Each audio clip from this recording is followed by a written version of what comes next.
नमस्कार आदाब दोस्तों, तो चले आज फिर हम आप लोगों के लिए लाए देश और दुनिया की तमाम ताज़ा बड़ी खबरें, ब्रेकिंग न्यूज हेडलाइंस एक एक करके तमाम बड़ी खबरें आपके सामने रखेंगे। सबसे पहली और बड़ी खबर में आपको बताएंगे दोस्तों कि वक्फ संशोधन कानून के खिलाफ सुप्रीम कोर्ट में होने वाली सुनवाई को लेकर के बड़ी खबर सामने आ रही है। आगे इसके बारे में विस्तार से आपको जानकारी देंगे कि दरअसल सुप्रीम कोर्ट में कब सुनवाई होगी और इसको लेकर के क्या फैसला आ सकता है। साथ ही साथ एक और बड़ी खबर दोस्तों सामने आ रही है कि वक्फ संशोधन कानून के खिलाफ अब एक और पार्टी ने सुप्रीम कोर्ट में याचिका दाखिल करके इसके अंदर कुछ और खामियों को निकालने की मांग की है। किस तरीके से आगे इस पर भी चर्चा करेंगे। साथ ही साथ दोस्तों सुप्रीम कोर्ट के जज ने देश के प्रधानमंत्री नरेंद्र मोदी की तारीफ, पूरे देश में इसको लेकर के हंगामा मच गया है। किस तरीके से आगे इसकी भी चर्चा करेंगे और किस जज ने तारीफ की इसका नाम भी आपको बताएंगे। साथ ही साथ महाराष्ट्र में दोस्तों एक बड़ा सियासी उलटफेर होने के संकेत मिल रहे हैं। एकनाथ शिंदे ने अब जो है एक बड़ा कदम उठाया जिससे बीजेपी में हड़कंप मच गया है। क्या है इस पर भी चर्चा करेंगे। साथ ही साथ आपको बताएंगे दोस्तों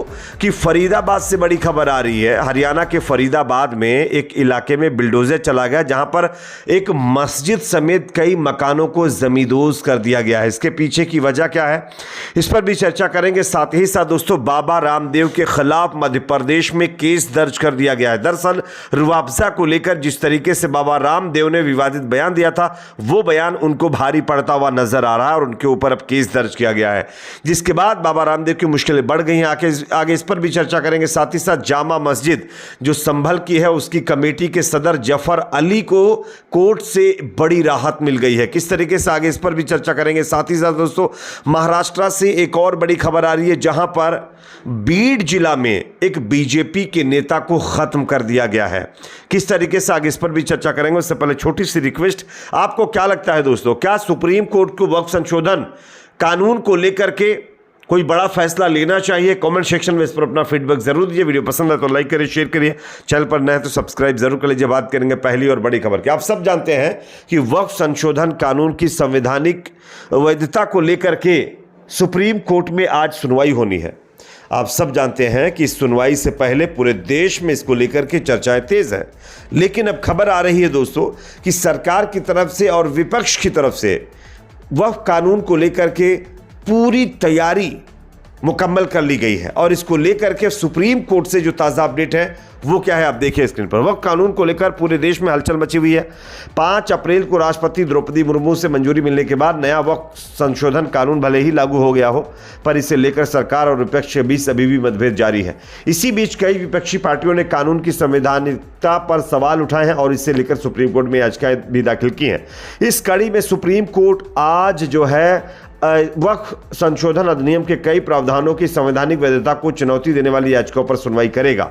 जानकारी के मुताबिक भारत के मुख्य न्यायाधीश संजीव खन्ना के नेतृत्व में जस्टिस संजय कुमार और जस्टिस केवी विश्वनाथन की पीठ 16 अप्रैल को करीब 10 याचिकाओं पर सुनवाई करेगी, यानी आज इस पर सुनवाई करेगी। इस कानून को चुनौती देने वालों में लोकसभा सांसद MIM प्रमुख ओवैसी, आम आदमी पार्टी के विधायक अमानतुल्लाह खान और इसके साथ साथ association for protection of civil rights Maulana Arshad Madani और सहित केरल जमियत उलमा अंजुम कादरी और कई अन्य लोग इसमें शामिल हैं।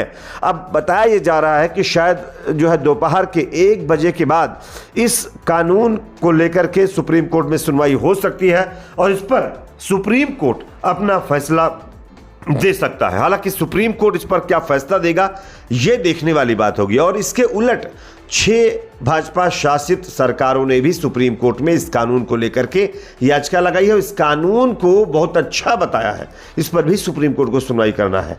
जैसे ही कोई इसके रिगार्डिंग अपडेट आती है मैं आप तक इसके बारे में अपडेट जरूर पहुंचाऊंगा। एक और खबर दोस्तों सामने आ रही है। वक्फ कानून में जो है सुप्रीम कोर्ट में सुनवाई होने से पहले इसके खिलाफ एक और याचिका सुप्रीम कोर्ट पहुंच गई। आप देखिए स्क्रीन पर। आंध्र प्रदेश के पूर्व मुख्यमंत्री जगन मोहन रेड्डी की पार्टी भी वक्फ संशोधन कानून के विरोध में खड़ी हो गई है। YSRCP ने सोमवार यानी 14 अप्रैल 2025 को वक्फ अधिनियम 2025 की संवैधानिक वैधता को चुनौती देते हुए सुप्रीम कोर्ट में याचिका दाखिल की है। यहाँ पर बताया जा रहा है कि वाईएसआर कांग्रेस ने पहले भारतीय कम्युनिस्ट पार्टी ने भी अपनी महासचिव डी राजा के माध्यम से नए कानून की वैधता को चुनौती देने वाली याचिका दायर की थी। एडवोकेट महफूज एहसान नजकी के माध्यम से दायर याचिका पर वाईएसआर ने भी गंभीर संवैधानिक उल्लंघन और मुस्लिम समुदाय की चिंताओं को दूर करने में विफलता का हवाला देते हुए याचिका दाखिल की है। तो ये मोदी सरकार की एक और कहीं ना कहीं मुश्किल बढ़ा देने वाली खबर है कि अब वाईएसआर कांग्रेस भी उसका साथ छोड़ चुकी है और उसने भी इस कानून के खिलाफ सुप्रीम कोर्ट में याचिका दाखिल की है। अब सुप्रीम कोर्ट को तय करना है कि ये कानून रहेगा या नहीं। एक और खबर दोस्तों यहाँ पर सामने आ रही है। देश के प्रधानमंत्री नरेंद्र मोदी की तारीफ एक और सुप्रीम कोर्ट के जज ने कर दी है, जिसके चलते पूरे देश में इसको लेकर के हंगामा मच गया। आप देखिए स्क्रीन पर, सुप्रीम कोर्ट के जज जस्टिस BR गवई ने प्रधानमंत्री मोदी की तारीफ करते हुए कहा है कि हमारे पास ऐसे प्रधानमंत्री हैं जो कि गर्व से कहते हैं कि मैं संविधान की वजह से यहाँ तक पहुँचा हूँ। उन्होंने कहा कि हमारे प्रधानमंत्री बहुत ही पिछड़े वर्ग और नर्म परिवार से आते हैं। उन्होंने कहा कि मेरे सुप्रीम कोर्ट के जज बनने का पूरा श्रेय हमारे संविधान को जाता है। इसके साथ साथ जज गवई ने कहा कि अगर मैं खुद के बारे में बताऊं तो मेरा यह सौभाग्य है, मेरा जन्म उस पिता के घर में हुआ है जो डॉक्टर भीमराव अंबेडकर के साथ काम करते थे। उन्होंने सामाजिक न्याय के लिए लड़ाई लड़ने वाले एक योद्धा की सेवा की। मैं यहाँ केवल डॉक्टर अंबेडकर और भारत के संविधान की वजह से पहुँचा हूँ। जस्टिस गवई दिल्ली सरकार के अंबेडकर जयंती पर आयोजित पहले मेमोरियल लेक्चर के मौके पर बोल रहे थे और इसी के दौरान उन्होंने दोस्तों प्रधानमंत्री मोदी के तारीफ में कसीदे पढ़े हैं। तो आप देख सकते हैं सुप्रीम कोर्ट के जज एक के बाद एक कैसा मोदी जी की तारीफ कर रहे हैं। एक और खबर दोस्तों सामने आ रही महाराष्ट्र से, जहां पर एक बड़ा सियासी उलटफेर होने के संकेत दिखाई दे रहे हैं। दोस्तों मैं आपको स्क्रीन पर खबर दिखा रहा हूं, आप देख सकते हैं। महाराष्ट्र के उप मुख्यमंत्री एकनाथ शिंदे मंगलवार यानी 15 अप्रैल को महाराष्ट्र नवनिर्माण सेना MNS के प्रमुख राज ठाकरे से उनके आवास पर जाकर मुलाकात जो है की है।